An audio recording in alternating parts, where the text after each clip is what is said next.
Independent Commission on Infrastructure, Marcos Administration, si Bongbong Marcos. Ang nag-appoint ng mga linalaman nito ay si Bongbong Marcos. Ang iimbestigahan yung anomalous flood control projects and anomalous use of flood control funds during the time and the term, 3-year term of Bongbong Marcos. Ba, nakita nyo na yung kabalintunaan. Ang nag-appoint yung iniimbestigahan. Magandang araw po sa inyo mga banateras. Ako po si Banat Girl. Ito po mga banateras, panoorin natin ito at sabay-sabay po tayong mag-react sa comment section. Alright, panoorin na po natin ito mga banateras. Mag-comment po kayo sa comment section at huwag po ninyong kalimutan mag-subscribe, i-like at i-share ang ating video. I am not Filipino for nothing. Mahalin po natin ang Pilipinas. Ito na po. Pagdating lalo na sa issue ng pangangalakal at siyempre yung pamumuhunan.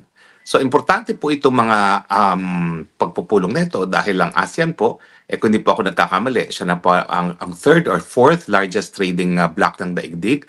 Kasi nga po pag pinagsama-sama mo yung 11 na bansa constituting ASEAN at yung kanilang mga merkado, talaga ma-impluwensya na sila sa daigdig, no? Dahil pangatlo at pang-apat na tayong pinakamalaking trading partner. At siyempre, pagdating sa APEC, naku po, halos sa mahigit pa sa kalahati ng daigdig, ekonomiya ng daigdig ay kabahagi dyan kasi lahat ng bansa na may access sa Pacific Ocean, no, ay kasapi dyan. No? At ang ninanais nga dyan ay magkaroon pa ng mas malawakang mga merkado, ang mga bansa na kasapi na pareho ng APEC at ng ASEAN. Pero anong napansin natin sa ating Presidente Kuting dito sa ASEAN at sa APEC? Well, ang napansin po natin, para siyang saling pusa. Alam ko na pag-usapan na natin na wala man lang siya dun sa larawan sa APEC, sa ASEAN, no? Ang importante po dun sa ASEAN, makita naman na kabahagi tayo ng ASEAN at tayo ay nakikisa dun sa layunin ng ASEAN na mapalaki nga ang ating merkado nang sa ganon, sabay-sabay tayong umunlad dyan sa ASEAN. Pero nakita natin na sa ASEAN pa lang, ibang tono ni Bangag Jr., no? Dahil ang tono niya ay inaaway niyang China, samantalang lahat ng mga ekonomiya sa ASEAN, dahil sila lahat ay umunlad dahil sa China, lahat sila ay nagnanais ng mas mainit pa at mas malapit pang relasyon sa China. Nabanggit nga nung Prime Minister ng Malaysia na sana, at ito'y parang patama nga kay Marcos Jr., yung mga nais na makigulo sa China, bahala sila sa buhay nila, pero hayaan na ang iba't ibang bansa pa ng ASEAN na nais na mas malapit na relasyon sa China, ay patuloy na magkaroon ng masiglang relasyon sa China at magkaroon ng mas maunlad na ekonomiya. Nang sa ganoon, mas marami sila ipapakain sa kanilang mga kababayan. So, yan po talaga yung naobserbahan natin. Walang pumapansin kay Marcos Jr. doon pa lang sa ASEAN. Ang pinapansin nila, syempre, yung bida ron, yung hepe, yung namumuno ng East Timor, no? Dahil sila ang pinakabagong miyembro ng China. At syempre, yung pag-anunsyo ba na yung bansang Cambodia, Thailand at Malaysia ay zero tariff na, samantalang ang Pilipinas ay 19% tariff. Pag-usapan po natin yan.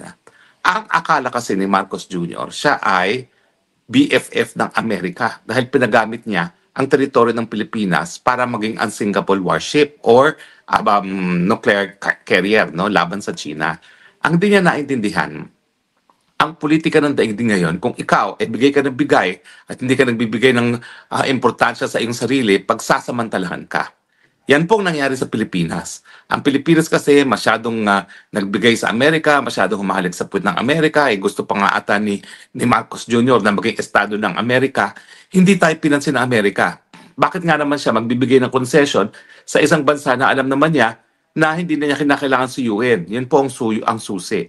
Yung mga bansa gaya ng Thailand, Malaysia at saka Cambodia, dahil sila ay nagpaligaw, linigawan sila ng Amerika at binigyan ng zero tariff. Napakalaking bagay po niya na hindi na tayo makakalaban sa kakompetensya natin na Cambodia at saka Malaysia at saka Thailand dahil pare-pareho naman ang in-export natin. Naku, sa Cambodia po, yung mga damit, mga sapatos, lahat po yan halos made in Cambodia. Hindi na makakalaban ng ating mga exports dito. Papunta rin ng Amerika kasi sa atin may pinapataw na 90% taripa, doon sa Cambodia wala. So ibig sabihin, bokya tayo pagdating doon sa pagkakaroon ng prutas o benepisyo doon sa di umano'y napakalapit na pagsasama ng Pilipinas at ng Amerika. So nasaan na ang kapalit ng ating mga base militar, Mr. Marcos Jr.? Akala ko ba dahil ikaw ay napakalapit sa Amerika, makakakuha tayo ng mga benepisyo. Nasaan ang benepisyo? Wala namang benepisyong nakuha ka dyan. Na pagdating po doon sa APEC, inanunsyo po na wala siyang meeting kay President Trump, wala siyang meeting kay President Xi, at hindi rin siya nakipag-meeting doon sa dalawa sa ASEAN. No? Siguro po siya ay nakipagkamay, pero ako wala akong nakikitang picture na nagkamay sila ni Trump. Bagamat meron siyang kinuusap siya ni President Xi na nakasimangot si President Xi sa kanya. Parang kitang-kita mo, basang-basa mo na nabubuisit sa kanya si President Xi kasi wala nang ginawa kundi labanin at awayin ng China. No? So anyway, ang nakita naman natin doon sa APEC talagang walang importansya ang Pilipinas. Wala tayong narinig tungkol sa Pilipinas at wala rin tayong nakitang pagpupulong sa panig ni Xi at saka ni Trump doon sa APEC. Ang importante nakapagpulong ang Amerika at ang China at sila ay nakapag-ayos. No? Binaba nila mga taripa sa isa't isang mga produkto, nag-relax ng export ban ang China pagdating sa rare earth metals at saka nag-agree na bibili siya ng napakaraming soybeans sa mga Amerikano. Ibig sabihin, ang China, number one katugali ng Amerika, hindi lang politically kundi economically, nakipag-usap sa Amerika. Bakit naman itong si Junior ayaw makipag-usap sa China samantalang ang number one ng katunggali ng China sa daigdig nito, ang Amerika ay nakipag-usap at nagkaroon ng resulta. Hindi na magbabayad tuloy ng napakataas na taripa ang mga Chino at hindi na mapipigilan ang pag-angkat ng Amerika ng mga rare earth metals na kinakailangan nila sa kanilang mga microchips. No? So talagang relasyon ng Amerika at ng China, they are mutually dependent of each other. Pero itong si Marcos Jr. completely clueless sa kanyang foreign policy at saka yung taktika na gagamitin sa foreign policy. Ang kaalakala niya, palibasa siya ay sip-sip buto sa Amerika, siya ay bibigyan ng benepisyo ng Amerika. Anong nangyari? Well, dahil siya ay sip-sip buto, walang kahit anong ibinigay sa Pilipinas. Kasi nga, bakit ka pa magbibigay sa Pilipinas? Sip-sip buto na yan sa'yo Di ba? Hayaan mo na siya magsip-sip na magsip-sip. Di mo na kinakailang bigyan yan dahil sa'yo na yan, whether or not may hihingin sila. No? Yan po nangyari. Kaya we left both ASEAN at saka APEC empty-handed. Wala tayong uwi. Hindi gaya ng mga namumuno sa Thailand, Malaysia at saka Cambodia na zero tariff na sila sa Amerika. Tignan nyo yan, napakatindi naman yan. Zero tariff ka agad. Samantalang tayo na supposedly BFF, na supposedly ang kanilang suporta sa atin ay, ano ba tawag nila doon? Ironclad, wala tayong nakuha. Pwede ba yon? Kung sino pang malapit, siya pa yung walang grasya na makukuha galing sa Amerika. Well, totoo po yan.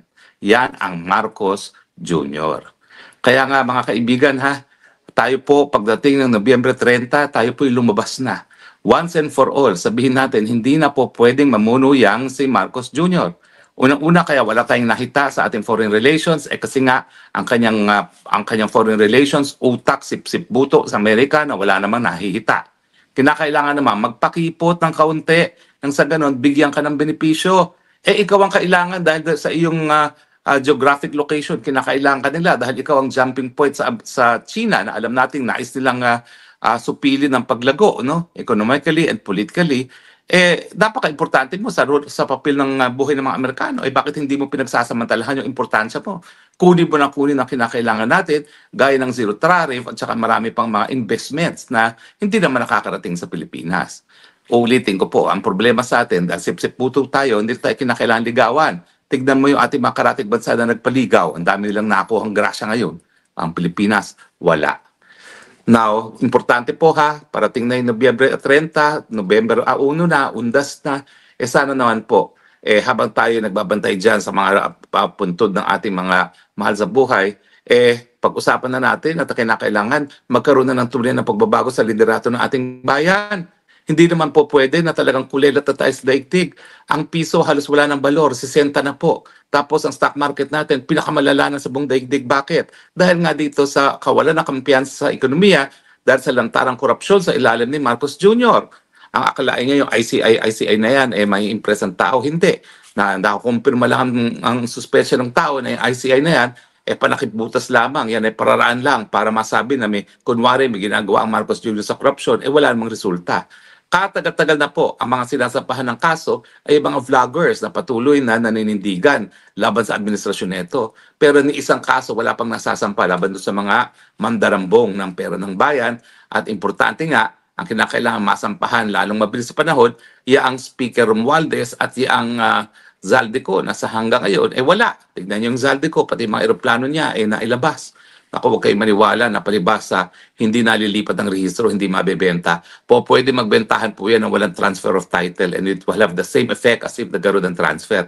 Ang tawag po dyan, trust. So pwede magkaroon niya ng change of beneficial ownership pero ang rehistro pareho pa rin. Pero ang diferensya, makukuha na ni Zaldico, yung halaga na gusto niyang ibenta, siguro hindi ganun kataas, pero pwede pa rin po yung ibenta. So huwag kayo magpadinlang na palibasa, hindi marerehistro, hindi mabibenta. Mabibenta po yan, lalong-lalo na kung ang bentahan ay yung korporasyon na nagmamayari ang ibebenta at hindi yung eroplano mismo. Diba? Malay ba natin kung yung eroplano ay nakarehistro sa isang kumpanya at yun lang ang asset. So ang dapat ibenta ay yung shares ng korporasyon at wala ng rehistro na kinakailangan baguhin. Nako, nalinlang na naman tayo. Nalusutan na po tayo ng isang eroplano at 2 helicopter ni Zaldico, baka hindi na natin mahabol. Binubola lang tayo na nariyan pa. Sa katunayan niya, napakadaming mga pamamaraan para malipat yan ang hindi natin mahabol. Anyway, sa akin lang naman po, hanggang hindi natin palitan ang ating liderato, talagang kulelat po tayo sa larangan ng pandaigdigang politika. Hindi na po tayo relevant kasi wala naman tayong kapangyarihan pagdating sa ekonomiya dahil talagang ang sama-sama ng ekonomiya natin habang ang presidente natin ay patuloy na pinaghihinalaang bangag. Alam mo yung kumpiyansa, dodoble yan kapag siya ay nagpa-hair follicle test. Kasi pag nag-hair follicle test, at least magkakaroon ng assurance ng taong bayan na mayroon pa tayong pag-asa na magkaroon ng solusyon sa ating mga problema. Dahil ang presidente natin hindi bangag, hindi ko naman alam kung bakit ayaw pa niyang bigyan ng kasiguraduhan ng ating mamamayan na siya ay hindi nga bangag, di ba po? So anyway, bagsak sa foreign relations ang ating presidente. Bakit? Kasi palpak siya as a leader. Palpak siya as a leader sa Pilipinas, palpak siya as a leader sa mata ng buong daigdig. Sa tingin ba niya, rinirespeto siya ng mga leaders sa daigdig ngayong merong hinala na siya ay bangag? Sa tingin ba niya, rinirespeto siya sa buong daigdig nang nakita na ng daigdig kung gano'ng katinding korupsyon pagdating sa mga flood control projects na ang nai-involve ay sarili niyang pinsan buo? Siyempre, miski wala silang alam na maraming bagay sa politika sa Pilipinas, alam nila pinsan buo Pwede ba naman yung hindi siya nakinabang sa kakurakutan ng pinsan buo? Siyempre, nangyari yan dahil siya naman nagtalaga dyan bilang speaker, di ba? So bakit hindi siya masasama sa sisi dyan, no? So anyway, para naman po tayo makabangon na at tayo magkaroon ng mas mataas na antas ng kabuhayan, gamitin na po natin ang ating kapangyarihan. Kung di siya magre-resign, sisantihin na po natin siya. May kapangyarihan po tayo o talaga nasa saligang batas yan na tayo ang tunay na soberenya. Pag tayo nagsisante, wala siyang magagawa. Tagawa na nga natin yan 2 beses na sa ating kasaysayan. Gawin na po natin 3 beses dahil hindi na po tayo makakapag-antay pagdating ng 2028. Abay, iniintriga po ako dahil sabi ko na kapag nag-antay ng elections sa Inday Sara, baka hindi siya manalo. Ako'y naninindigan po doon. Pag hindi natanggal si Marcos Jr. bago ang 2028 at kapag nakaupo pa rin si Marcos Jr. sa 2028 at magkaroon ng eleksyon, hawak ni Marcos Jr. mga makina, hindi niya pananalunin si Inday Sara Duterte. Tandaan niyo yan.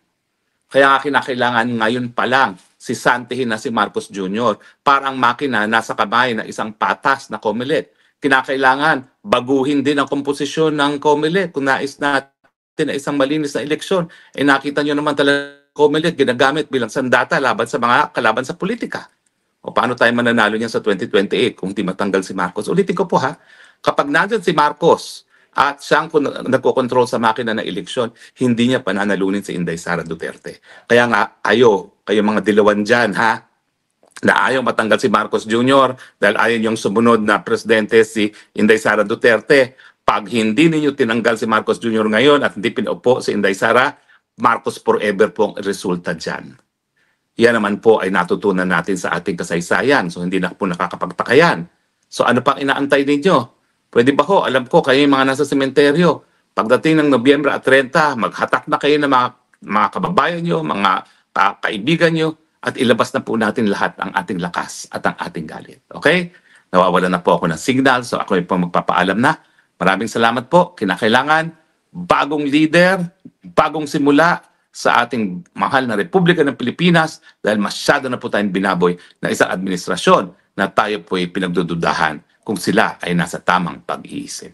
Salamat po. Ito po ang inyong spokesman bayan nagsasabi, I love you Philippines. You're the only country that I have. You're the only country that I love.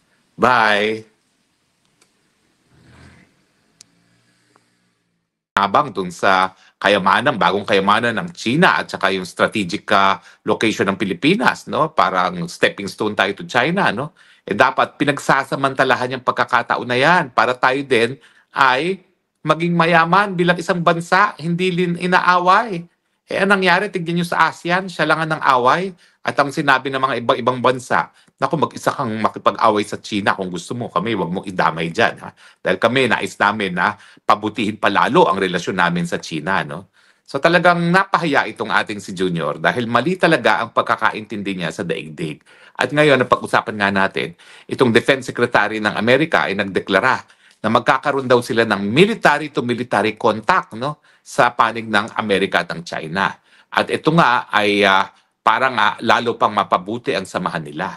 So hindi lang sila nagkasundo doon sa issue ng mga taripa na ibababa to 10% at ang kapalit yan ay ipatutuloy naman ng China yung pag-export ng rare earth materials sa Amerika.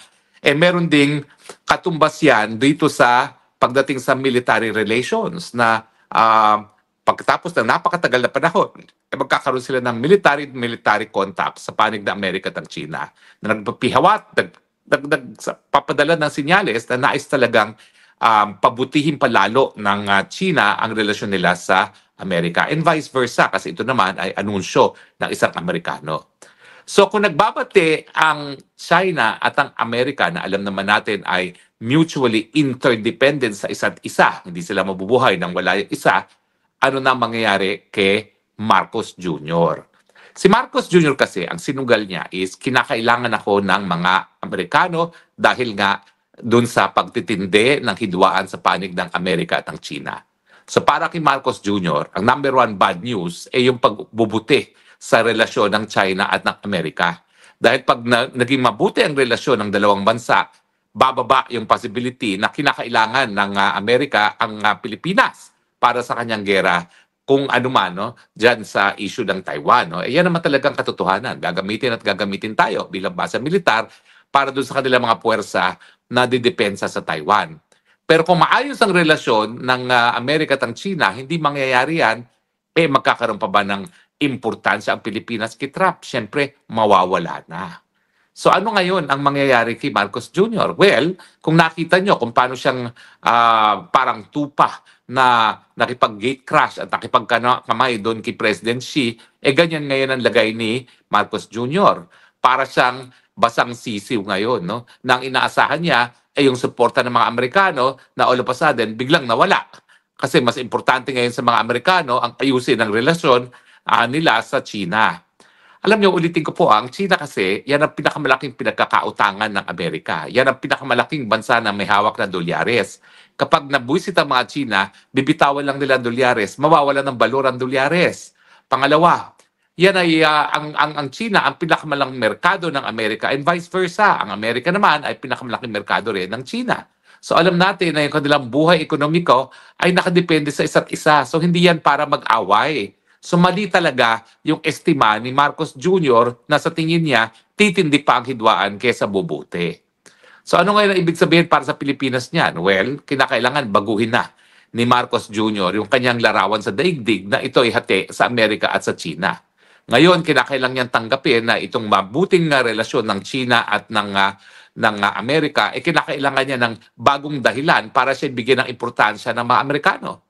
At sa tingin ko nga, dahil hindi na masyado importante ngayon ng Pilipinas, dahil sa naiiging relasyon ng Amerika at ng China, talagang mag-isip-isip na si Marcos Jr. Dahil alam naman natin na sigurado ako, may duda rin ng mga Amerikano kung nasa tamang pag-iisip itong si Marcos Jr. Tingin ko alam nila na nagvavangag-vangag itong Marcos Jr. No? At hindi lang nila sinisiwala at bakit nila alam. Unang-una, yung authentication. Yung authentication ng pulboronic ni Maharlika, sa Amerika ginawa yan eh. So sa tingin ko, may kopya na mga Amerikano ng authentication na nagpapakita na hindi AI yung pagsisinghot ng pulboronic ni Marcos Jr. So alam na nila ang tunay na estado ng pag-iisip ni Marcos Jr. at sa tingin nila, well, importante lang siya kung talaga magkakaroon ng hidwaan. Pero ngayon wala namang hidwaan, edi hindi na siya importante, etsipwero na siya. So, ito kaya ay senyales na po pwede nang mapatanggal si Marcos Jr. bago pa 2028? Nako, yung mga yung mga maduduming isip dito sa dahil, kinakalat na naman yung sinabi ko na hindi mananalo si VP Sara sa 2028. Sinabi ko po yun, pero ang sabi ko, kapag nakaupo pa ang Marcos sa 2028, at hawak ang makina, hindi pananalunin ni Marcos si Inday Sara. Eh di ba tama naman yun? Kaya nga dapat nga sikapin natin na mawala na sa posisyon ng Marcos bago pa sa 2028 dahil sigurado po talaga ako kapag nandiyan ang Marcos, hindi nila pauupiin ng mga Duterte na naman bilang presidente. Dahil alam nila, unang-una, bebenggahin na sila. Nung unang beses, hindi sila nakatikim ng benga. Ngayon, dahil pinakulong nila yung ama, si Tatay Digong, ay naku, re-resbakan sila dyan. Gagantihan sila dyan sigurado. Kaya nga, gagawin nilang lahat para hindi maging presidente si Inday Sara Duterte. Yan po ang konteksto niyan ha, huwag kayong magpapalinlang.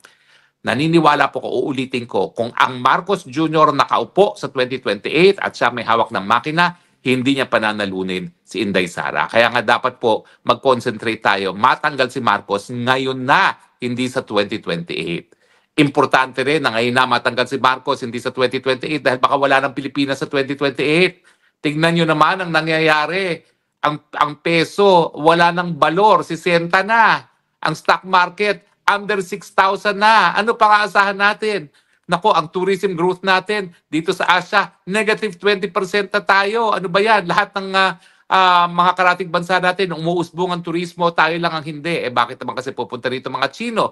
Sinasabi ni Marcos Jr., ang mga Chino, may batas daw na lahat sila.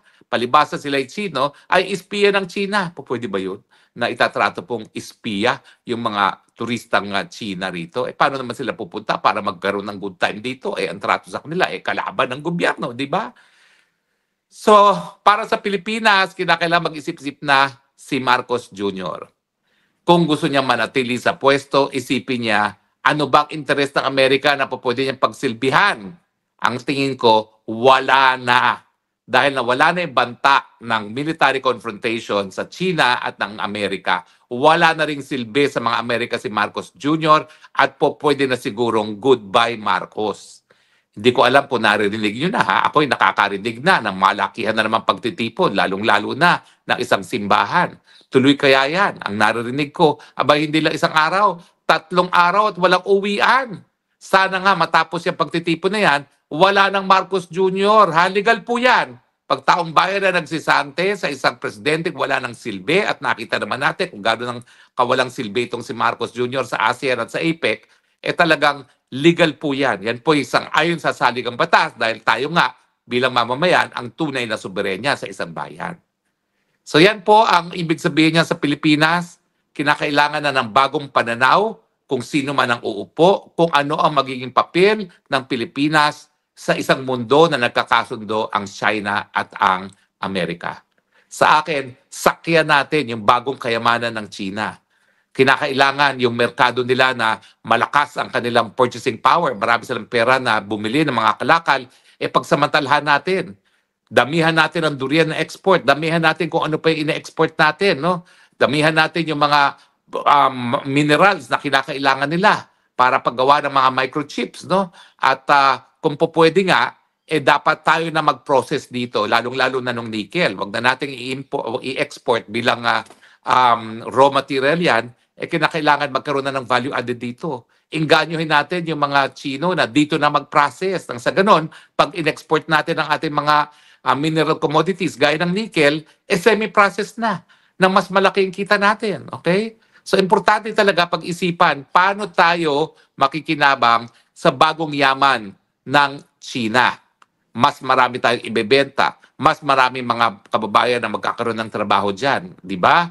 At saka, subukan natin na dahil nga merong banta na pag-iinita ng mga exports ng China, hikayatin natin ang China na gawin sa Pilipinas ang ginagawa nila sa Vietnam para maging made in Vietnam at hindi pag-inita ng mga produkto ng China, linilipat nila mga factory sa Pilipinas. Dapat gawin natin yan. Nalulungkot nga ako doon sa aking bayan ng Bataan. Dapat meron ng sisterhood accord sa Fujian at saka ang Bataan at magkakaroon na ng export processing zone. Tinigil naman dahil nasa Bataan daw yung ating armory at risk daw sa national security. Pwede bang national security risk yan? Trabaho ang ating ibinibigay sa mga taga-Bataan. So kinakailangan ituloy yung mga bagay na ganyan. Kinakailangan inganyohin natin sila. Dito na kayo mamuhunan ng sa ganon, hindi kayo pag-inita ng Amerika na ang mga pumapasok na mga imports ay lahat made in China. Magkaroon naman sana ng made in Philippines. At ganyan naman ang strategy na ginawa nila sa Vietnam. Kaya sila namuhunan ng sandamukal dyan sa Vietnam para made in Vietnam at hindi made in China. Diba? Yan po dapat ang pag-isipan natin. Paano yung relasyon natin sa karatig bansa kasama ng China ay magbubunga ng mas maraming pagkain sa hapagkainan ng bawat Pilipinong pamilya.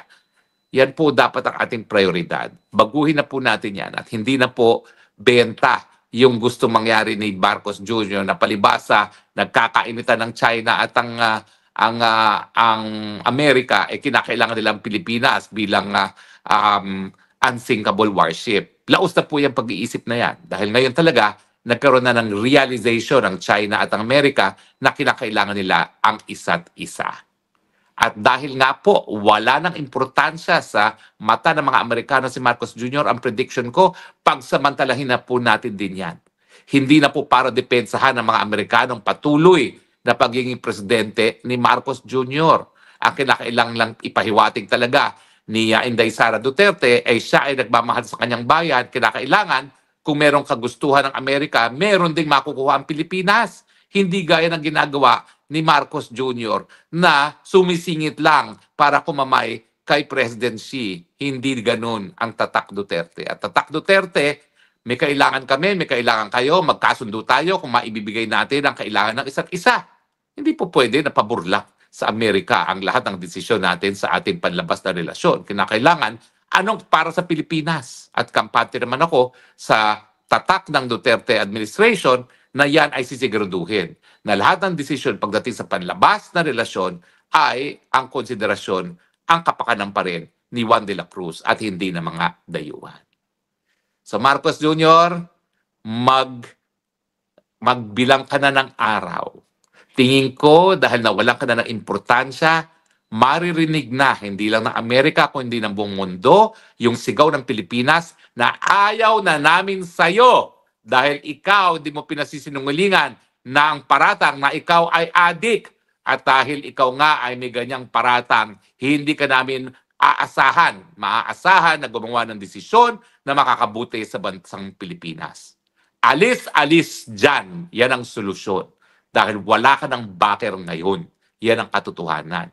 Tsugi ka na sa pwesto, di ka na importansya kay Trump, ni hindi ka nga hinarap eh. Ano ka ba? Mahiya ka naman dyan. Pinagyayabang mo sa mga kapwa mong mga Pilipino na ang lakas-lakas mo kay Trump, ni hindi ka hinarap. Kahit sino, wala namang pumansin sa'yo. Pati nga yung mga kasama mo sa ASEAN na buisit at pinapahamak mo pati ang buong ASEAN doon sa iyong away na gusto mong simulan laban sa China kung hindi ka talaga wala sa tamang pag-iisip. Okay? So ang mensahe dahil sa umiiging relasyon sa Amerika at ng China na wala ng importansya si Marcos Jr., kaya na nating sipain ngayon yan. Sisantihin na natin dahil wala siyang silbi sa kapakanan ng mga Pilipino. Agree ba kayo o disagree? Well, sana po agree kayo. Marcos resign, House Marcos, tanggalin na yan.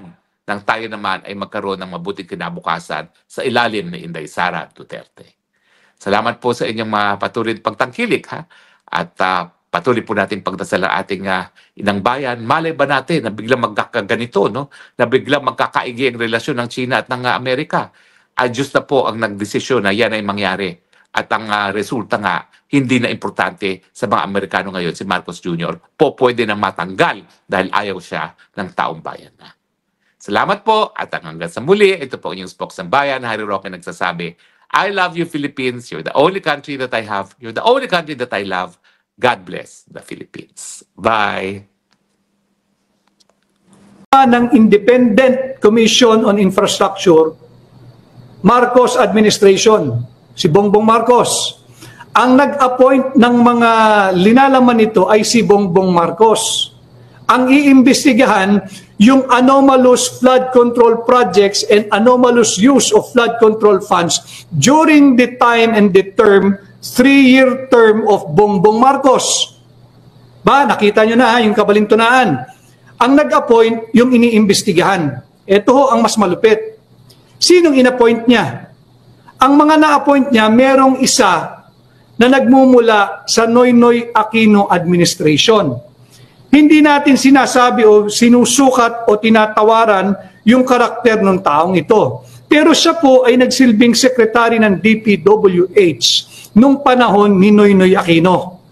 So, meron kang Marcos na nag-create ng ICI, nag-appoint ng miyembro ng ICI, at may miyembro ng ICI na sekretaryo o kalihim ng DPWH nung panahon ni Noynoy Aquino.